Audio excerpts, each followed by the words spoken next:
गिबि गिबियावनो दिनैनि बरायनाय हाबाफारिखौ खुंनाय दुलाराय बर' फरायसा आफाद उदालगुरि जिल्लानि गासैबो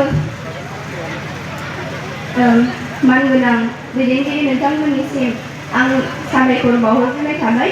लोगोसेनो दिनैनि बे बरायनाय हाबाफारियाव नुजाथिफैनो हानाय मानगोनां गाहाय आलासि नोंथांमोन आरो गुबुन गुबुन बिबानाव खामानि मावनाय मानगोनां नोंथांमोन आरो गुबुन गुबुन जायगानिफ्राय सफैनो हानाय मानगोनां आलासि नोंथांमोननिसिम आंनि गोसो गोरबोनिफ्राय खुलुमनायखौ बावहरग्रोनाय थाबाय।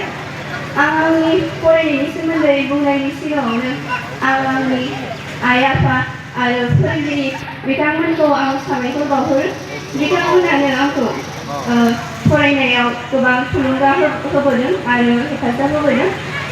आं गावनि फरायनायनि सोमोन्दै बुङोब्ला आं बांसिनै कनसेपसुवेल फरायोमोन आरो फोरोंगिरिफोरा जा नट्स होदों बेखौ फरायनायजों लोगोसे गावबो बांसिन बानायनो नाजायोमोन।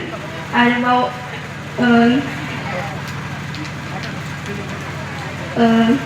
फरायनाय समा 7 निफ्राय 8 घन्टा बेफोरबायदि फरायोमोन आरो जेब्लानोखि आं फरायनो सुजायोमोन बे समावनो आं फरायोमोन।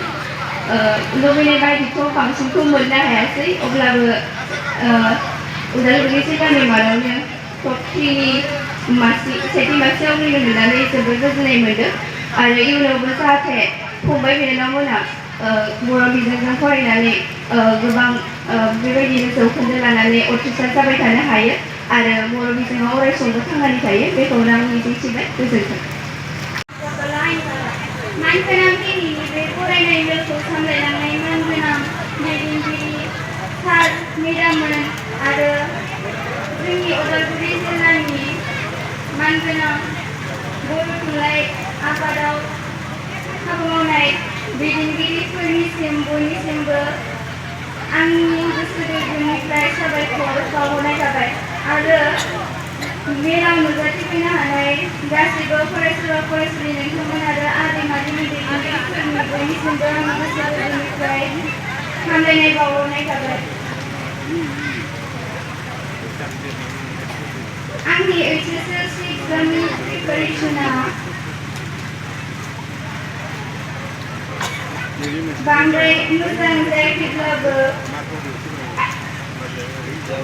उदालगुरि जिल्लानि मादावनो सेथि बान्था मोननो हानानै गोजोननाय मोनदों।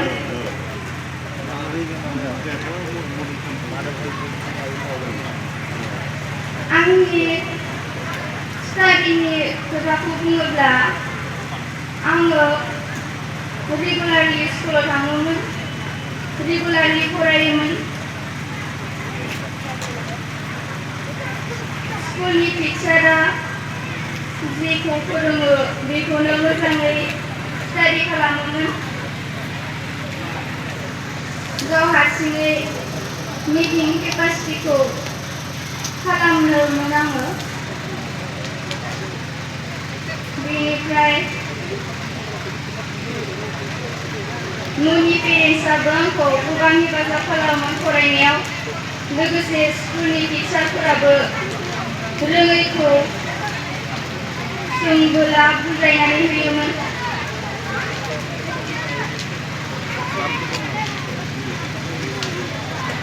बेखिनियावनो आंनि बुंनायखौ